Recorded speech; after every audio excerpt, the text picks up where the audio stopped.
RPM যদি দেখি, ও মাই god, 1132।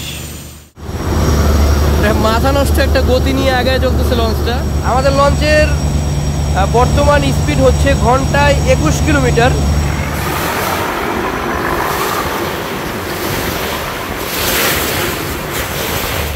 Body fitness খুবই অসাধারণ। পুবালি 5 লঞ্চ হোক বা বরিশালের লঞ্চ হোক, এই সমস্ত লঞ্চ কখনোই কিন্তু পদ্মা নদীতে যায় না। ঘাটে অলরেডি বার্থিং করা হয়ে গেল। আর যে বলা হয় ইলিশের বাড়ি চাঁদপুর, দেখেন ঘাটেও ইলিশ মাছ জোড়ায় জোড়ায় ভাগায় ভাগায় বেচতেছে। ইলিশ মাছ এখানে কিন্তু মেপে বিক্রি হয় না, এখানে ভাগা দিয়ে বিক্রি হয়। যতদূর চোখ যায় শুধু পানি আর পানি। আসসালামু আলাইকুম বন্ধুরা, টিএসএলবি পয়েন্ট ইউটিউব চ্যানেল এবং ফেসবুক পেজের পক্ষ থেকে সকলকে সাদর সম্ভাষণ জানিয়ে শুরু করছি ময়ূর 7 লঞ্চের ঢাকা টু চাঁদপুর ভ্রমণ ভিডিও। এখন ঘড়িতে 1:28 বাজে, আর 2 মিনিট পরেই লঞ্চটি ছেড়ে দিবে, অর্থাৎ 1:30টায় ছাড়বে। এদিকে এর পরবর্তী ট্রিপে ঈগল 4 লঞ্চের প্রক্সিতে রয়েছে ঈগল 8। লঞ্চ ছাড়ার আগে একদম শেষ মুহূর্তে যাত্রীদেরকে ডাকাডাকি চলতেছে। আর এদিকে দেখেন হকাররাও তাদের হরেক রকমের খাবার দাবার সাজিয়ে বসে আছে বিক্রয়ের জন্য। আর মাত্র কয়েক সেকেন্ডের মধ্যেই লঞ্চটি ছেড়ে দিবে। তো এখন আমি লঞ্চে উঠে পড়তেছি। বিসমিল্লাহ। এই হচ্ছে ময়ূর 7 লঞ্চের একদম নিচতলার ফ্রন্ট সাইড। ওয়াও, কত চমৎকার কারুকার্য করা। তো চলে আসলাম দ্বিতীয় তলায়। এখানে মাঝখানে বেশ কিছু বসার জায়গা আছে। আর অলরেডি লঞ্চ দেখেন ছেড়ে দিল। আর ঘড়িতে এখন 1:31 বাজে। তো বলতে পারেন একদম সঠিক টাইমে লঞ্চটি ছেড়ে দিয়েছে।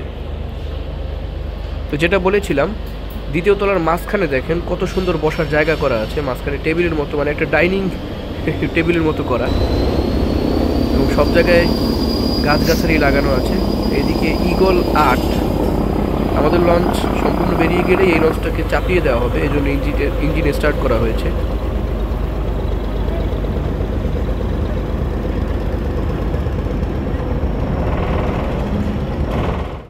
ময়ূর 7 আসলেই একটা চমৎকার অসাধারণ লঞ্চ। দেখেন ঘাট থেকে ছাড়ার পরেই ভালো একটা গতি নিয়ে টান শুরু করলো। এদিকে তাসরিফ 4, তাসরিফ 3, শতাব্দী বাঁধন, জাকির সম্রাট 3, কর্ণফুলী 4, কর্ণফুলী 1। অনেক লঞ্চ রয়েছে এখানে অলস সময় পার করার জন্য। তো এই হচ্ছে কর্ণফুলী ধরু ময়ূর 7 লঞ্চের পেছনের অবস্থা। দ্বিতীয় তলার পেছনে খুবই চমৎকার এই জায়গাটাও, বিভিন্ন গাছগাছালি লাগানো, বসার জন্য স্টেপ দেওয়া। তো সবচেয়ে বড় বিষয় হলো দেখেন প্রপেলার থ্রাস্ট আর গতি কি পরিমাণ দিয়েছে।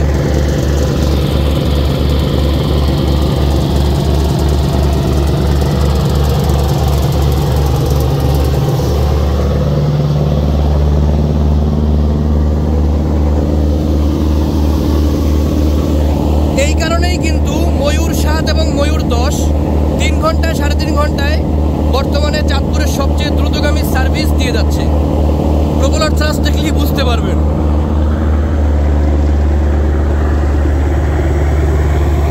এদিকে প্রিন্স কামাল 1।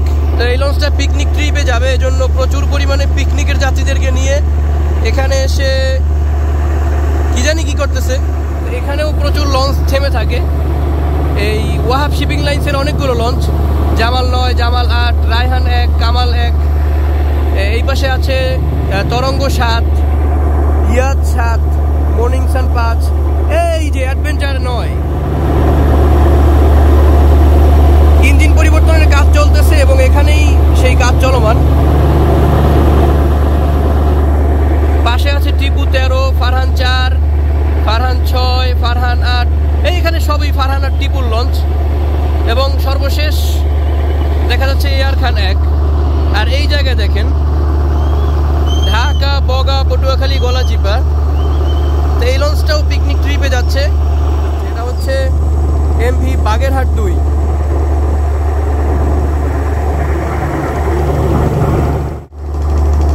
এইখানে দেখেন আরো কিছু লঞ্চ, চিকনা চাকনা সুন্দরবন 14, সুন্দরবন 7, সুন্দরবন 10, সুন্দরবন 9।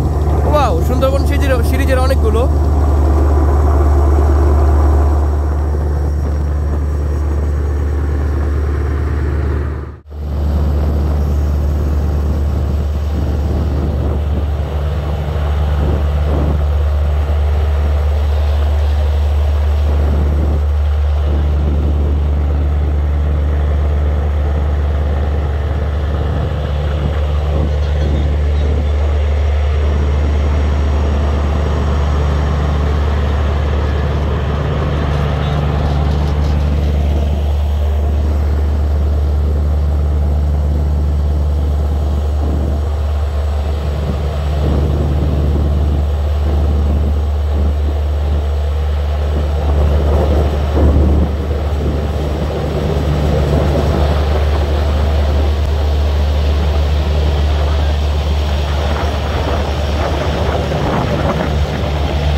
ঈগল 9 ভালো গতির সাথেই আসলো চাঁদপুর থেকে আর যাচ্ছে সদরঘাটের উদ্দেশ্যে।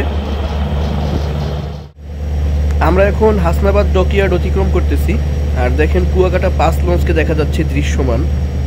বাহিরের দিকের সম্পূর্ণ সাদা রং করা শেষ, এখনও লঞ্চটির কাজ চলমান রয়েছে। আশা করা যায় আগামী ঈদের পূর্বেই লঞ্চটি সার্ভিসে আসতে পারবে।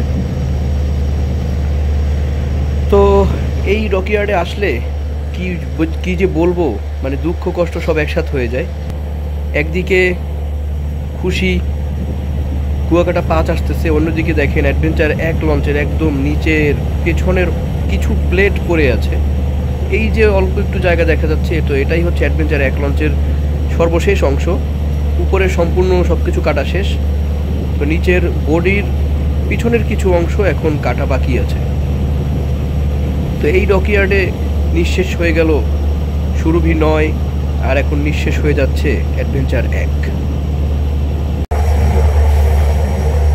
রৌদ্র আমাদের সামনের থেকে মানে সূর্যের আলো আসতেছে, যার কারণে এখান থেকে স্পষ্ট ক্যামেরায় উঠতেছে না। তারপরেও এই জায়গাটা আমি আগেও একবার দেখিয়েছিলাম একটা ভিডিওতে, যে কন্টেইনার টার্মিনালকে আরও প্রসারিত করা হচ্ছে, জায়গা বৃদ্ধি করা হচ্ছে। দেখেন অনেকগুলো পিলার করে, আর এদিকে ক্রেন তো 2টা আছে, 2টা ক্রেনের মাধ্যমে কন্টেইনারগুলোকে এখানে লোড করা হয়।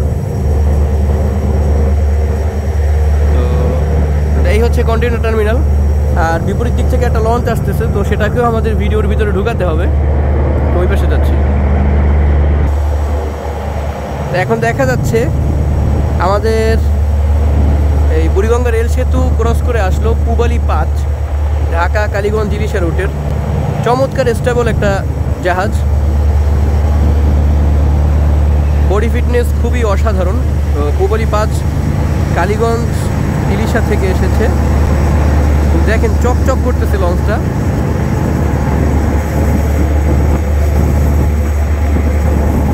আর সূর্যের আলোটাও পড়ে একদম ওয়াও।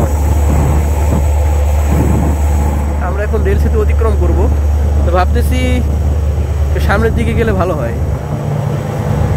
পিছনে বসে ইঞ্জিনের আওয়াজে কান ধ্যান্দা হয়ে যাওয়ার অবস্থা।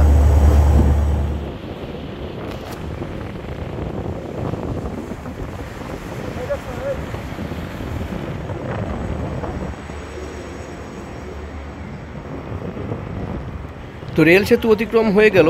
আর দর্শক, আমি কিন্তু এখন লঞ্চের আলনির উপরে দাঁড়িয়ে আছি। দেখেন এইখান থেকে লঞ্চের একদম সামনের অংশ দেখা যাচ্ছে। তো যদিও এই আলনির উপরে বসা নিষেধ, কিন্তু আমি তো দাঁড়িয়ে আছি। তো যাই হোক, এখানে আসলে ওঠাই নিষেধ, তো ওঠা ঠিক না। যে কোনো সময় আপনি এখান থেকে পড়ে যেতে পারেন।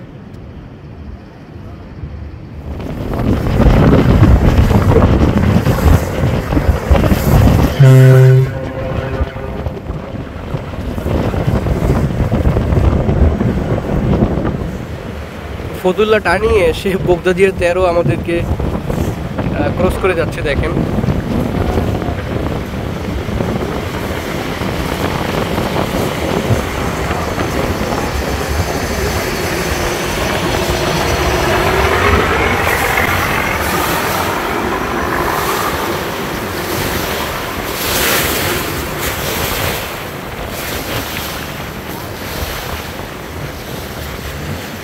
এরকম টার্নিংয়ে 2 লঞ্চ ক্রস করাটা যেমনটা একটু রিস্কি, আবার ক্রস করার পরে ভিউটাও হয় মারাত্মক। এই হচ্ছে ফতুল্লা লঞ্চঘাট। একটু টাইমিংটা যদি বলি, সদরঘাট থেকে ছেড়েছে 1:30 বাজে, আর ফতুল্লা লঞ্চঘাট থেকে অতিক্রম করছি ঠিক 2টা বাজে। একদম কারেক্ট আধা ঘন্টায় আমরা ফতুল্লা লঞ্চঘাট ক্রস করছি। আজকে দেখা যাবে যে ময়ূর 7 এবং ময়ূর 10 লঞ্চের যে একটা সুনাম রয়েছে, যে তারা 3 ঘন্টার সার্ভিস, মানে 3.5 ঘন্টার সার্ভিস, 3 ঘন্টা বা 3.5 ঘন্টার সার্ভিস যে তারা চাঁদপুরে দিয়ে যাচ্ছে, সার্ভিসটা তারা বজায় রাখতেছে, সেটা কতটুকু সত্য সেটাই আজকে যাচাই করব। এবং টার্নিংয়েও দেখেন খুবই গতির সাথে মোড় নিচ্ছে এই ময়ূর 7 লঞ্চ।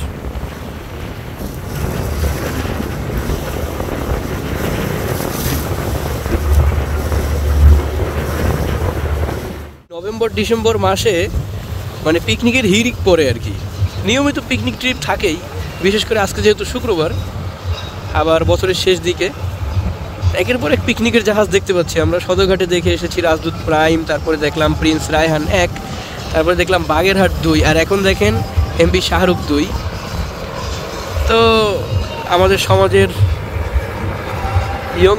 ইয়ং জেনারেশন যারা আছে তারা আর কি এই সমস্ত পিকনিক ট্রিপে যে গিয়ে থাকে, এখানে একদিকে গান চলতেছে, ডিজে মিজে বাজতেছে, অন্যদিকে তারা নদীর আবহাওয়া, নদীর সৌন্দর্য উপভোগ করতেছে এবং পিকনিক ট্রিপ চলতেছে। শাহরুখ 2কে আমরা বুড়িগঙ্গা এবং ধলেশ্বরী নদীর যে মোহনা, এই মোহনা এসে ওভারটেক করলাম। সাধারণত পিকনিকের ট্রিপগুলো যেমন সড়ক পথে দেখা যায়, পিকনিকের ট্রিপ মানেই হচ্ছে গতির ধামাকা, বাম্পারে বাম্পারে খেলা, হ্যান ত্যান এই সেই। কিন্তু লঞ্চে পিকনিক ট্রিপগুলো হয় যে একবারে শান্ত শিষ্টভাবে, খুবই মনোযোগের সাথে নদী উপভোগ করা, যার কারণে এখানে কি বলবো, মানে রেসিং হয় না, রেসিং হয় একমাত্র চরমনের ট্রিপ, শ্রেষ্ঠ একটা ট্রিপ আর কি। এই যে দেখছে একটা পানকড়ি উড়ে গেল, তো এইটা হচ্ছে ধলেশ্বরী নদী। এইখানে এসে ধলেশ্বরী নদী বাম দিকে ঢুকে গিয়েছে এবং বুড়িগঙ্গা নদী ডানে মোড় নিয়েছে।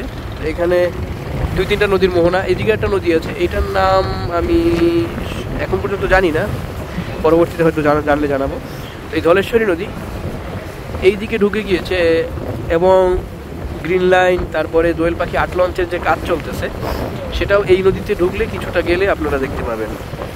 আর আমরা এখন এগিয়ে চলছি ধলেশ্বরী নদী ধরে, কারণ এটা আবার কেনা, আচ্ছা শাহরুখ 2 নিজেই। ধলেশ্বরী নদীতে চলা শুরু করলাম, আর দেখেন ইটভাটা শুরু হয়েছে। তো পুরো ধলেশ্বরী নদীটাই দেখতে পাবেন প্রায় নদীর 2 পাশে ঝাঁকে ঝাঁকে ইটভাটা। আমরা এখান থেকে যদি বাম পাশটা একটু গুনি, 1 2 3 4 5 6 7 8 9 10 11 12 13 14 15 16 17 18 19 20 21 22 23 24, মানে 24টা পরে আরও আছে যেটা চোখের মানে দৃষ্টিসীমার বাইরে। তো বলতে পারেন যে ঢাকায় প্রচুর পরিমাণে ভবনের কাজ চলে এবং এই সব ভবনের জন্য যে ইটগুলো সরবরাহ করা হয় এর অধিকাংশই এই ধলেশ্বরী নদীর পাড় থেকেই যায়। প্রচুর ইটভাটা এখানে, এই এক পাশটা আমরা দেখলাম, তো দেশি সীমার বাইরেও বেশ কয়েকটা রয়েছে, আর ডান পাশে তো আছেই। প্রিয় দর্শক দেখেন, এখানে খুবই আকর্ষণীয় একটা মোমেন্ট তৈরি হয়েছে। সামনে ঢাকা চাঁদপুর ঈদগাহ ফেরিঘাট থেকে আসা এমভি ময়ূর 2 লঞ্চকে দেখা যাচ্ছে।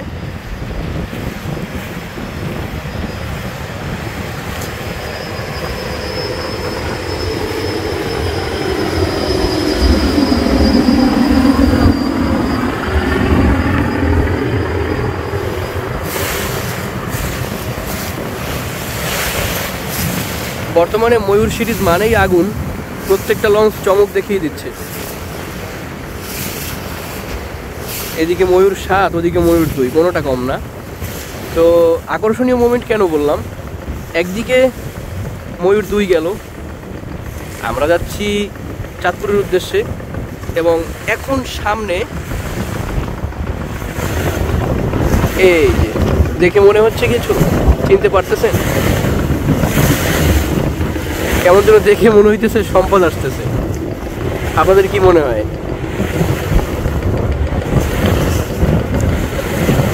কাছে আসুক,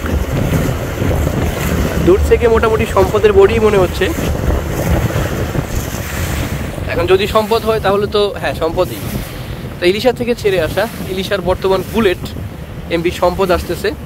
এদিকে ময়ূর 2 গেল, এখন এমভি বুলেটের দৌড়ুনি খাচ্ছে চাঁদপুরের ময়ূর 2। তবে ভালো দূরত্ব আছে,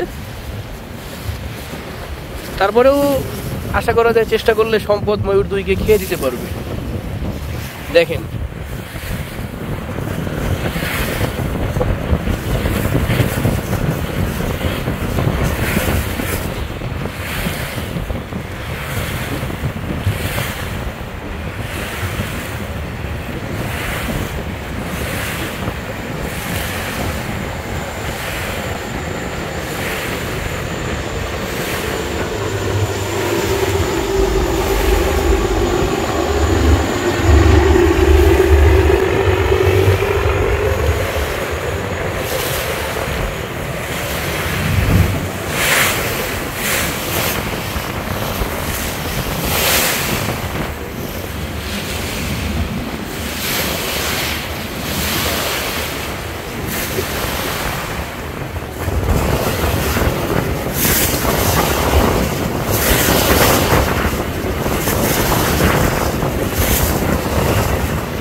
তো ময়ূর 2কে খেয়ে দিতে এই বুলেটের মনে হয় বেশি সময় লাগবে না। কি এক দুর্দান্ত গতি নিয়ে সার্ভিস দিয়ে যাচ্ছে লঞ্চটা। সকাল 8টায় সম্ভবত ইলিশা থেকে ছেড়েছে, আর এখন 2টা 18 বাজে, তার মানে 9টা 10টা 11টা 12টা 1টা 2টা, মোটামুটি 6.5 ঘন্টার ভিতরে ঢাকায় পৌঁছে দিবে আশা করা যায়।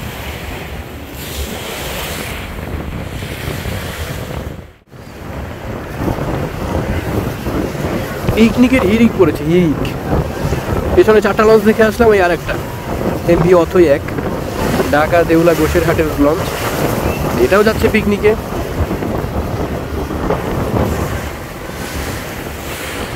আর এখানে দেখেন একটা বোটের উপরে একটা ভেগুকে নিয়ে যাওয়া হচ্ছে, আর সেই বোটটাকে আবার নিয়ে যাচ্ছে একটা মাল বোঝাই বাল্কহেড জাহাজ। কাকে কে নিয়ে যায়। সামনেই রয়েছে মুক্তারপুর ব্রিজ, বেশ খানিকটা দূরে। আর এইখানে 2টা জাহাজকে দেখে আমাদের লঞ্চটাকে অনেকটা বামে আসতে হয়েছে। এমভি রাজমেরিন 9 লাইটার জাহাজ।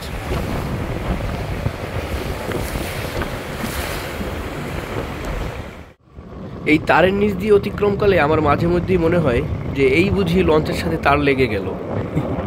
আর এই সমস্ত তারের যে পরিমাণ বৈদ্যুতিক ভোল্টেজ আদান প্রদান হয়, একটা মানুষের সাথে লাগলে মানুষটা সাথে সাথে পুরো ছাই হয়ে যাবে। মারাত্মক পাওয়ারফুল বিদ্যুৎ এই তারের মাধ্যমে নেওয়া হয়। আর এখন দেখেন আমরা দেখতে পাচ্ছি এমভি রফরফ 7, এই লঞ্চটা চাঁদপুর থেকে ছেড়ে এসেছে। আর হাই স্পিড বলা যাবে না, মোটামুটি গতি দিয়ে যাচ্ছে ঢাকার উদ্দেশ্যে।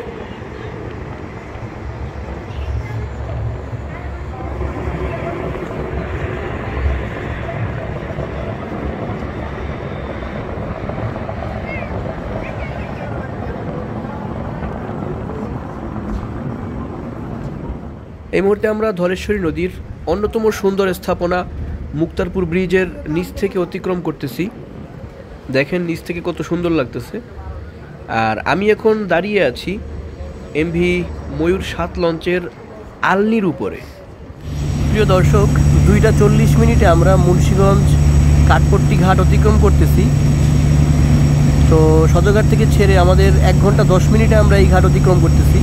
আর বিশেষ করে চাঁদপুরের অনেক লঞ্চই কিন্তু মুন্সিগঞ্জে ঘাট ধরে, কিন্তু ময়ূর 7 যেহেতু direct launch, Dhaka to Chandpur direct service, তো সেই হিসেবে এটা চাঁদপুরে ঘাট ধরবে না। আর এই মিরাজ 1 ঢাকা সুরেশ্বর নড়িয়ার রুটে চলাচলকারী, তো এই লঞ্চটা চাঁদপুরে ঘাট ধরেছে এবং এই মুহূর্তে সে ব্যাক গিয়ারে আছে। এই হচ্ছে মুন্সিগঞ্জ কাঠপট্টি লঞ্চ ঘাট। তো আমাদের এখানে কোনো রকম গতি কমানো হয় নাই, কারণ এখানে ঘাট ধরবে না। তবে এই ট্রলারটাকে দেখে কিছু মনে হয় হ্যাকিং ডিভাইস।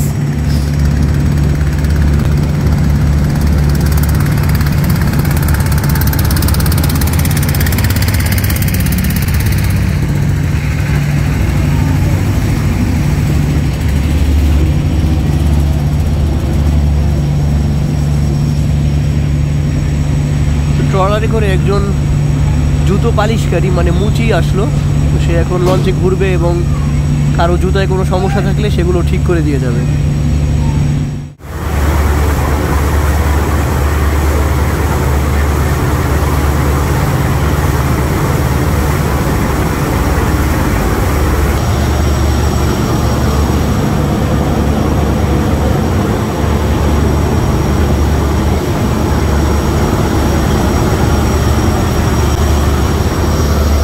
মাথা নষ্ট একটা গতি নিয়ে আগে চলতেছে লঞ্চটা, চমৎকার প্রপেলার থ্রাস্ট।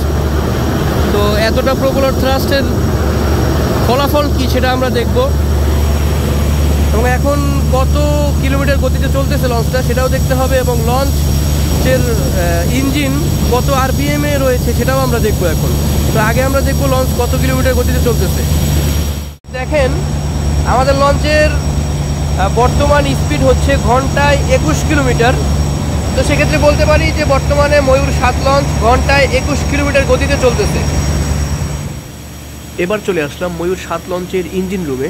আর এটা হচ্ছে চাইনিজ উইচাই ব্র্যান্ডের 820 হর্স পাওয়ার বিশিষ্ট 8 সিলিন্ডারওয়ালা একটি ইঞ্জিন, এবং আরপিএম রেট এখান থেকে দেখা যাচ্ছে। তো এই ইঞ্জিন মানে এরকম দুটি ইঞ্জিন ময়ূর 7 লঞ্চে লাগানো রয়েছে, আর প্রত্যেকটা ইঞ্জিন 1200 আরপিএম পর্যন্ত তুলতে সক্ষম। এখন দেখতে পাচ্ছেন ডান পাশের ইঞ্জিনে 1098 আরপিএম চলতেছে আর কি। তো এই ইঞ্জিনটাতে দুটি টার্বোচার্জার লাগানো আছে। আর এখন চলে আসলাম বাম পাশের ইঞ্জিনে। ইঞ্জিন চালক বা গিজার ইঞ্জিনের পাশেই বসা আছেন। এটাও সেম মডেলের ইঞ্জিন, এবং এটাতে আরপিএম রেট বর্তমানে আছে 1096-97, ওই সেম আর মোটামুটি সেম আরপিএমেই দুটো ইঞ্জিনকে চালানো হচ্ছে। তো এই দুইটা ইঞ্জিনের মাধ্যমেই ময়ূর 7 তার দুর্দান্ত গতির সার্ভিস প্রোভাইড করছে যাত্রীদেরকে। সরাসরি সূর্যের আলোর বিপরীতে রয়েছি, যার কারণে লঞ্চগুলোকে সুন্দর দেখা যাচ্ছে না ক্যামেরার স্ক্রিনে ফোকাসে। তারপরেও দেখেন চাঁদপুর থেকে ছেড়ে আসা আবে জমজম 7, খুবই দুর্দান্ত দ্রুতগামী একটা লঞ্চ। কয়েকদিন ইলিশা রুটে সার্ভিস দিয়েছিল, তবে একদম স্থায়ী হতে পারেনি। এখন মোটামুটি ভরপুর যাত্রী নিয়ে চাঁদপুর থেকে ঢাকার উদ্দেশ্যে যাচ্ছে, এবং মেঘনা ও ধলেশ্বরীর মোহনা অতিক্রম করছে।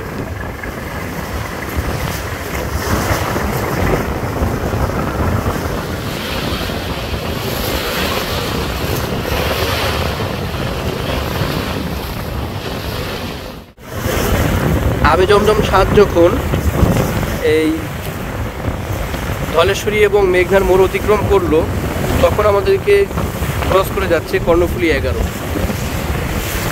কি যে একটা অবস্থা, সূর্যের বিপরীত দিকে থাকার কারণে ভিডিওটা খুবই খারাপ হচ্ছে।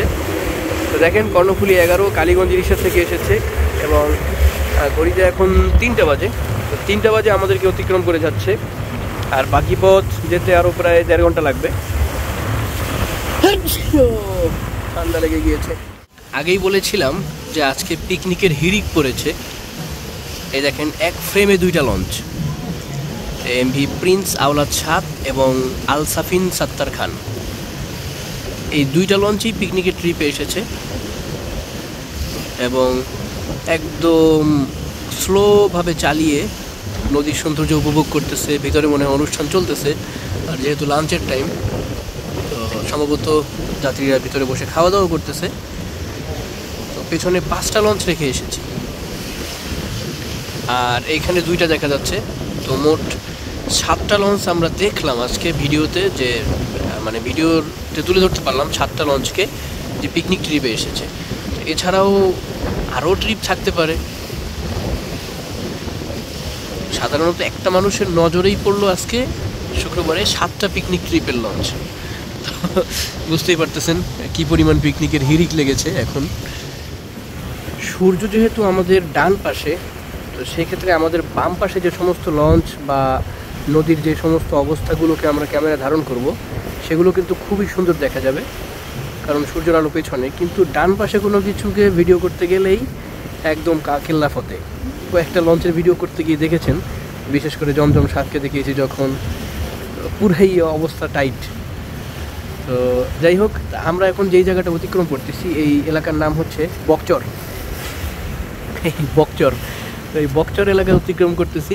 তো দেখলেন 2টা পিকনিক ট্রিপের লঞ্চকে আমরা ওভারটেক করে ফেললাম। আর এইদিকে চাঁদপুর থেকে, মানে চাঁদপুর ঈদগাহ ফেরিঘাট থেকে অগ্রদূত প্লাস এসেছে, ঢাকার উদ্দেশ্যে যাচ্ছে। আর কতটা চকচক করতেছে লঞ্চটা। এটা হচ্ছে ঢাকা হুলারহাট রুটের একদম লিজেন্ডারি একটা লঞ্চ। তো হুলারহাট ভান্ডারিয়া রুটে একসময় দাপিয়ে বেরিয়েছে, এবং যে কোনো লঞ্চকে টক্কর দিত। আর সবচেয়ে জনপ্রিয় লঞ্চ ছিল এই অগ্রদূত প্লাস। তবে এখন আর সেই রুটে এই লঞ্চটা নেই, একদম স্থায়ীভাবে চাঁদপুর ঈদগাহ ফেরিঘাট রুটে যুক্ত হয়ে গিয়েছে। আর আজকে শাহ সিমেন্টের একের পর এক, নাম কি টিটু, এই টিটু নামের এই জাহাজগুলো, মানে 39 নম্বর, 53 নম্বর, এই যে এটা যাচ্ছে, এটা সম্ভবত 59 নম্বর জাহাজ। তো শাহ সিমেন্টের এই যে ওই পাশে যে দূরে যেটা আছে, সেটাও শাহ সিমেন্টের। এই যে একটা, এটাও শাহ সিমেন্টের। মানে একের পর এক জাহাজ আসতেছে শাহ সিমেন্টের এবং মাল ভর্তি। এগুলো সিমেন্টের কাঁচামাল বলতে পারেন, এর দ্বারা সিমেন্ট তৈরি হয়। এটা হচ্ছে 27 নম্বর। এই টিটু নামের জাহাজের অভাব নেই। তো কতগুলো জাহাজ যে আছে শাহ সিমেন্টে আল্লাহই জানে। তবে আজকে আমরা 59 নম্বর পর্যন্ত যেহেতু দেখেছি, তার মানে 59টা জাহাজ আছে এটা নিশ্চিত। এর উপরে কোনো নম্বর পাইলে সেটা দেখতে হবে। আর এখানটা যত দূর আপনার নজর যাবে দেখবেন একের পর এক বাল্কহেড বা লাইটার জাহাজের অভাব নেই। বোঝাই ঝাঁকে ঝাঁকে চলতেছে এগুলো। তো দিনের বেলা নদী ভ্রমণের মজাই আলাদা, আর বিশেষ করে শীতকালে দিনের বেলা ভ্রমণ করাটাই বেস্ট, কারণ রাতের বেলা প্রচণ্ড শীত পড়ে, আবার কুয়াশা পড়ে, দূরে দেখা যায় না। তো সেই হিসেবে দিনের বেলা ভ্রমণ করাটাই বেস্ট হবে। এই জন্যই আজকে টুক করে চাঁদপুরের ময়ূর 7 মঞ্চে উঠে বললাম। আর এখন ঘড়িতে 3:30 বাজে। প্রিয় দর্শক, এই মুহূর্তে আমরা মোহনপুর ঘাট অতিক্রম করতেছি এবং দেখেন সোনার তরী 2 লঞ্চ চাঁদপুর থেকে এসেছে এবং সেও মোহনপুর ঘাট অতিক্রম করে ঢাকার দিকে যাচ্ছে। আর এই ঘাটেই রয়েছে এমভি কুয়াকাটা 1। তো এখানে এই ঘাটের ডান পাশেই হচ্ছে মোহনপুর, মানে আমাদের এখান থেকে দেখলে বাম পাশে মোহনপুর পর্যটন কেন্দ্র। সম্ভবত কুয়াকাটা 1 নিয়ে কোনো গ্রুপ আসছে পিকনিক ট্রিপে এই মোহনপুরে পিকনিক স্পট হিসেবে। তো সেটাই যদি হয়ে থাকে তাহলে কুয়াকাটা 1 হবে আমাদের আজকের 8 নম্বর পিকনিক ট্রিপের লঞ্চ। তো অলরেডি 7টাকে পিছনে দেখে এসেছি, তো এটা 8টা।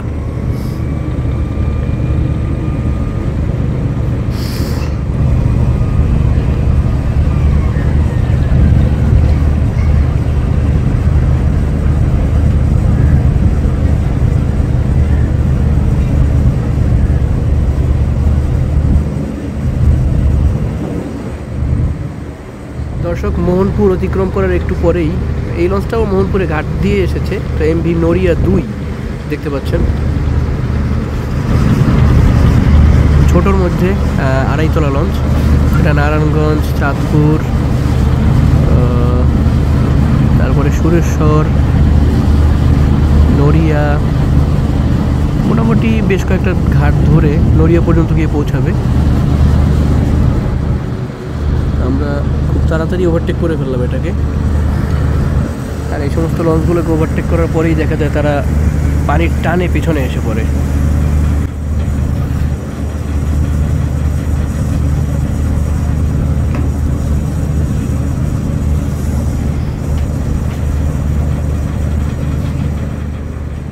প্রিয় দর্শক, দেখেন যতদূর চোখ যায় শুধু পানি আর পানি, কোনো পাহাড় দেখা যাচ্ছে না।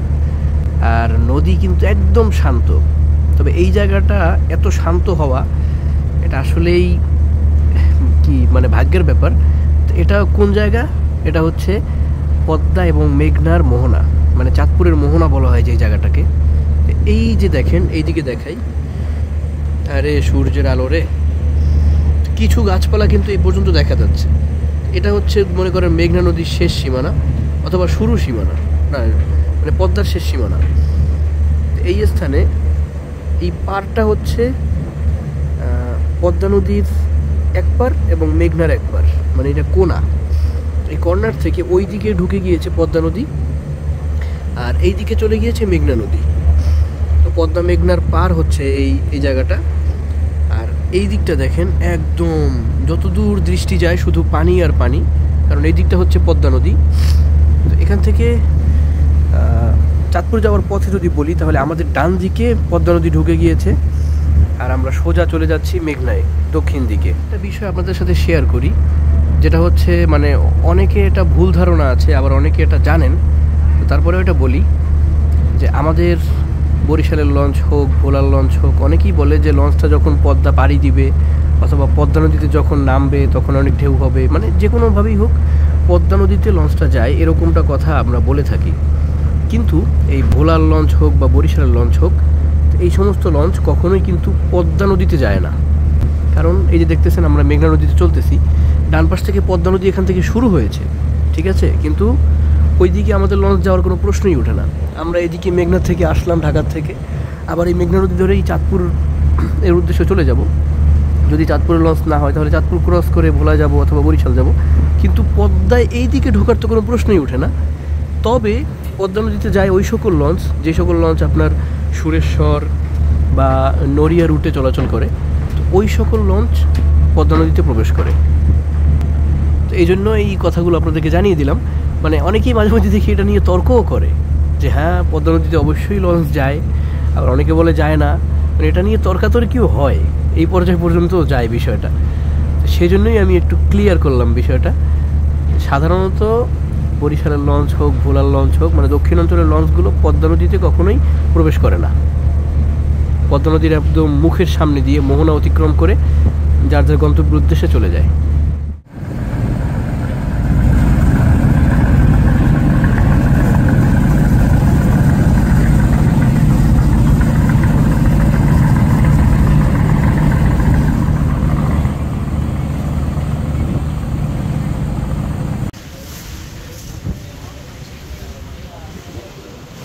এটা হচ্ছে ময়ূর 7 লঞ্চের একদম ফ্রন্ট সাইড, অর্থাৎ দোতলার সামনের অংশ। আর এই হচ্ছে বিজনেস ক্লাস চেয়ার কোচের এরিয়া, এসি লাগানো আছে। আর এই যে সিঁড়িটা আছে, এটার থেকে একদম মাস্টার ব্রিজে চলে যাওয়া যায়, তবে এখন বন্ধ, কারণ চাঁদপুরের অধিকাংশ লঞ্চেই এই মাস্টার ব্রিজের সিঁড়িটা লঞ্চ চলা অবস্থায় বন্ধ থাকে এবং শেষ সময় এটা চালু করা হয়, মানে খুলে দেওয়া হয়। এক কথায় লঞ্চ চলা অবস্থায় মাস্টার ব্রিজে যাওয়া যায় না। এখানটা হচ্ছে সোফা জোন, অর্থাৎ 3য় শ্রেণী এসি বিজনেস ক্লাস চেয়ার। আর এটা হচ্ছে এই ময়ূর 7 লঞ্চের 2য় তলার কেবিন এরিয়া। এখানে কেবিনের 3টা সিরিয়াল, তো 3 সিরিয়ালের 3 নম্বর সিরিয়াল হচ্ছে এটা। আর এই সিরিয়ালের শেষ মাথায় রয়েছে fast food plus coffee shop দোকান। এখানে কোল্ড ড্রিঙ্কস, ভাত টাত সবই পাওয়া যায়, প্লাস এখানে শর্মা, তারপরে চিকেন ফ্রাই, বার্গার, দাম সহ লেখা আছে।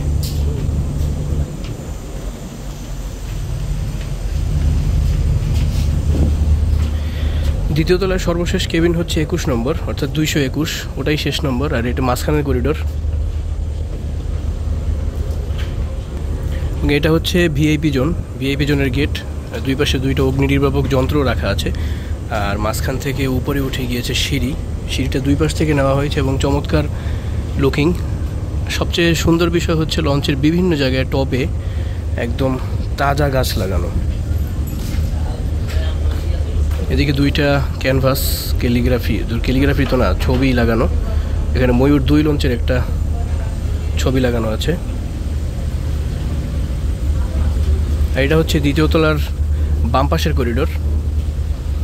তো দোতলায় যেটা বললাম, মোট 21টা কেবিন রয়েছে এবং এটা হচ্ছে 201, মানে দোতলার 1 নম্বর কেবিন। আর এখানে রয়েছে টয়লেট জোন, তো 2টা টয়লেট, বেসিন এবং খুবই পরিষ্কার পরিচ্ছন্ন। দুর্গন্ধ বলতে কিচ্ছু নেই, রুচিসম্মত টয়লেট ব্যবস্থা। আমরা এখন চলে যাচ্ছি একদম 3য় তলায়। তো জায়গায় জায়গায় এরকম কিছু সদুপদেশ দেখতে পাবেন লাগানো আছে। আর এই হচ্ছে 3য় তলার মাঝখানের অবস্থা, সিঁড়ি থেকে উঠেই উপরে খুবই সুন্দর ইন্টেরিয়র ডিজাইন। এখান থেকে পেছনে হচ্ছে নামাজ পড়ার এরিয়া, নামাজের স্থান, এবং বেশ কয়েকটা কেবিনও রয়েছে এখানে। এখান থেকে পিছনে চলে যাওয়া যায়। তো আগে আমরা কেবিন এরিয়াটা দেখব। তো 3 তলার কেবিন সিরিয়ালটা একটু উল্টোভাবে শুরু হয়েছে। এখানে 305, অর্থাৎ পিছন দিক থেকে শুরু হয়ে 301, 2, 3, 4, 5, এই হচ্ছে 6, এভাবে এসেছে। এভাবে সাজানো হয়েছে 3য় তলার কেবিন এরিয়াটা।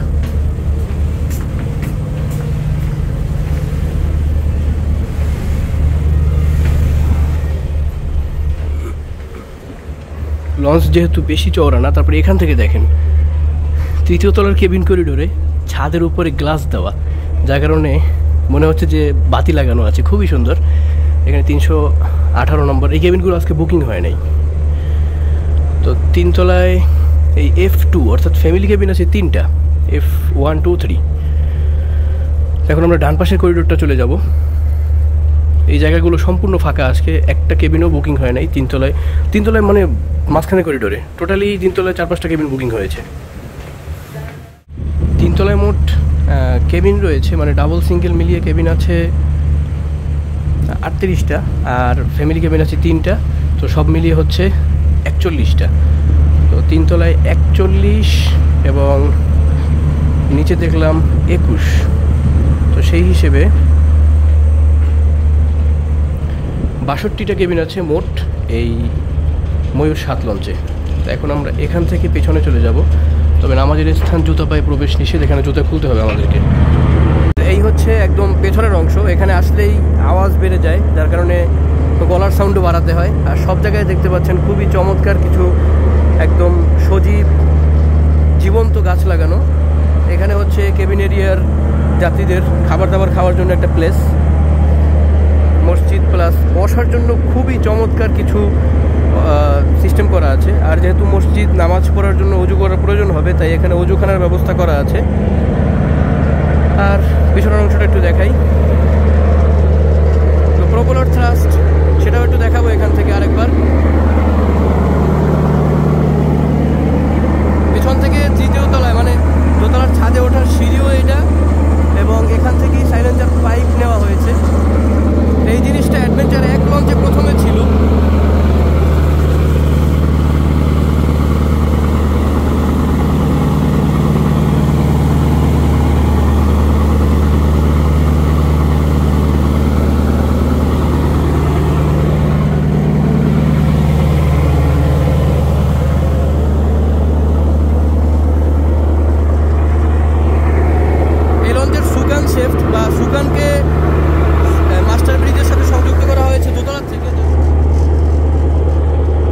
এখান থেকে 3 তলার ছাদের উপরে ওঠার সিঁড়ি নামানো, তারপরেও দেখেন কত সুন্দর।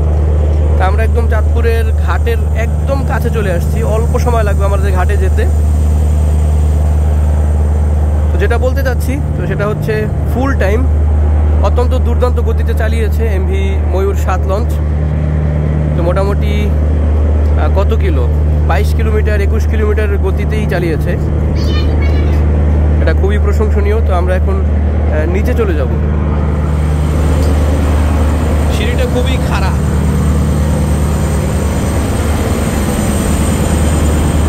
এই হচ্ছে দোতলার পেছনের ডেক শ্রেণী। তো কিছুক্ষণ আগেও বেশ কিছু যাত্রী ছিল, তো যেহেতু ঘাটের কাছে চলে আসছে, তো সব যাত্রী রেডি হয়ে নেমে সামনের দিকে চলে গিয়েছে। এই সময়টাই অপেক্ষা ছিলাম একটু ভিডিও করার জন্য। আর এখান থেকে পিছনে যদি আপনাদেরকে দেখাই, এই জায়গায় সুগান শেফটের সাথে হাইড্রোলিক লাগানো হয়েছে এবং বক্স আকারে বিষয়টাকে আটকে দেওয়া হয়েছে যাতে কোনো সমস্যা না হয়। এখানে আপনি বসতেও পারবেন। এখান থেকেও সরাসরি নিচে নেমে যাওয়া যায়, আবার সামনের থেকেও নামা যায়। আর এখানে আসলেই তো বুঝতেছেন কথার পাওয়ার কতটা বাড়াইতে হবে।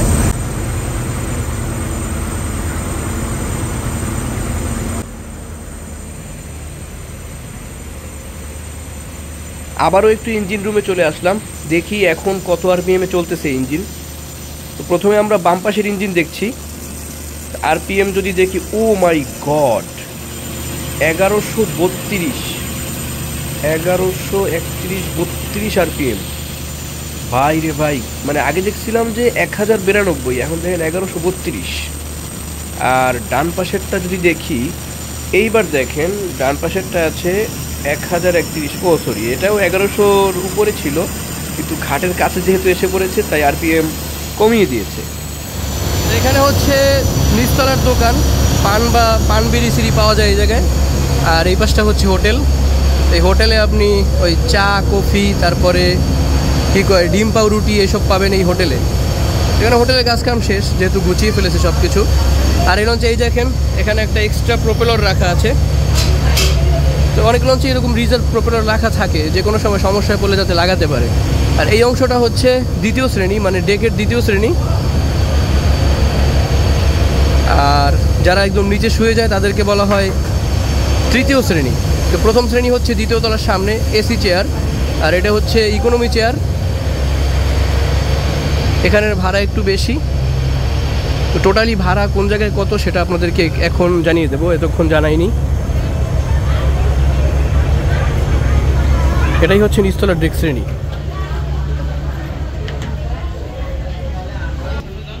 এটাই হচ্ছে এই লঞ্চের টিকিট কাউন্টার, আর এখান থেকে যার যার মতো করে টিকিট সংগ্রহ করতেছে যাত্রীরা। আমি একটু ভাড়ার লিস্টটা আপনাদেরকে দেখিয়ে দিই। এখানে দেখেন তৃতীয় শ্রেণী ডেক 180 টাকা, দ্বিতীয় শ্রেণী 250 টাকা, প্রথম শ্রেণী আর এছাড়া মানুষ সামনে আসার সময় পায় না 350 টাকা অথবা 400 টাকা, আর ডাবল কেবিন 1300 টাকা থেকে 1500 টাকা, সিঙ্গেল কেবিন 700 থেকে 800, ফ্যামিলি কেবিন 1800 বা 2000, আর ভিআইপি কেবিন 2500। তো এই হচ্ছে এই লঞ্চের সবগুলো ভাড়ার লিস্ট। আর ভিতরে দেখেন সিসি ক্যামেরার আওতাভুক্ত লঞ্চটি। তো সিসি ক্যামেরার বিভিন্ন জায়গায় ক্যামেরাগুলো চলতেছে। একটা দিন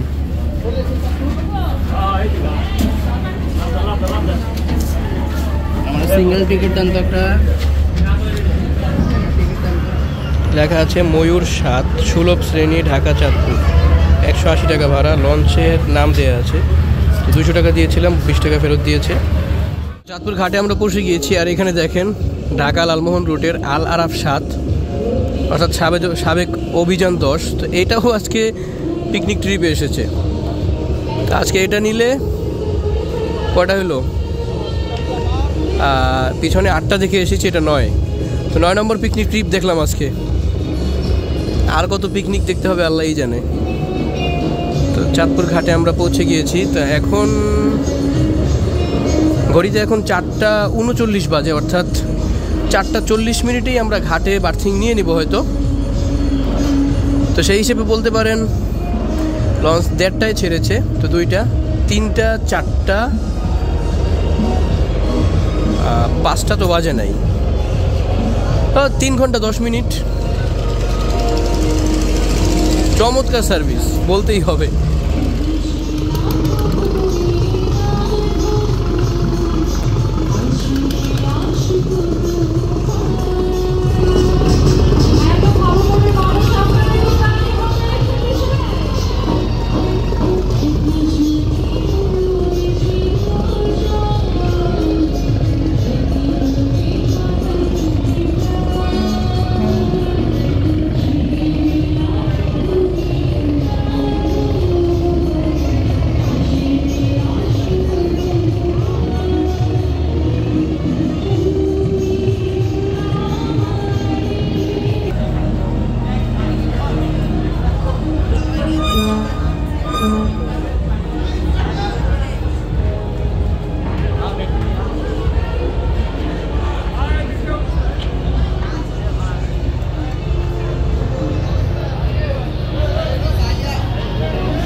মাস্টার ব্রিজের যে সিঁড়িটা ছিল এটা এতক্ষণ বন্ধ ছিল, এখন খুলে দিয়েছে।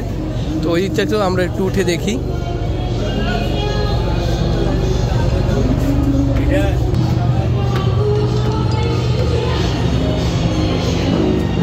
তো এই হচ্ছে মাস্টার ব্রিজ, এবং এখানেও বেশ কিছু ফুল গাছ, এটাকে রেইন লিলি, বোম্বাই মরিচ গাছ, তারপরে অনেক রকম গাছ লাগানো আছে। আর এইটা হচ্ছে মাস্টার ব্রিজের ড্রাইভিং রুম। তো ঘাটে অলরেডি বার্থিং করা হয়ে গেল। আর যে বলা হয় ইলিশের বাড়ি চাঁদপুর, দেখেন ঘাটেও ইলিশ মাছ জোড়ায় জোড়ায় ভাগায় ভাগায় বেচতেছে।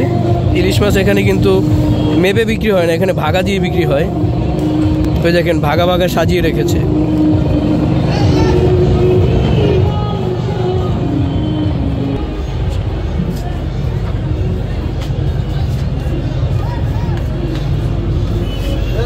কাপড় চোপড় পরা বিড়াল।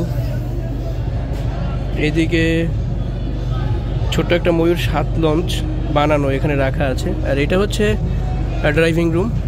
এখানে যাবতীয় যন্ত্রাংশ, ভিএইচএফ, রাডার, তারপরে এই যে বর্তমানে টেলিগ্রাফ দিয়ে উনি লঞ্চের ইঞ্জিন রুমকে পরিচালনা করতেছেন, উনি হচ্ছেন ড্রাইভার। তো যাই হোক, মাস্টার ব্রিজ দেখা হলো, এখন আমরা নিচে চলে যাচ্ছি।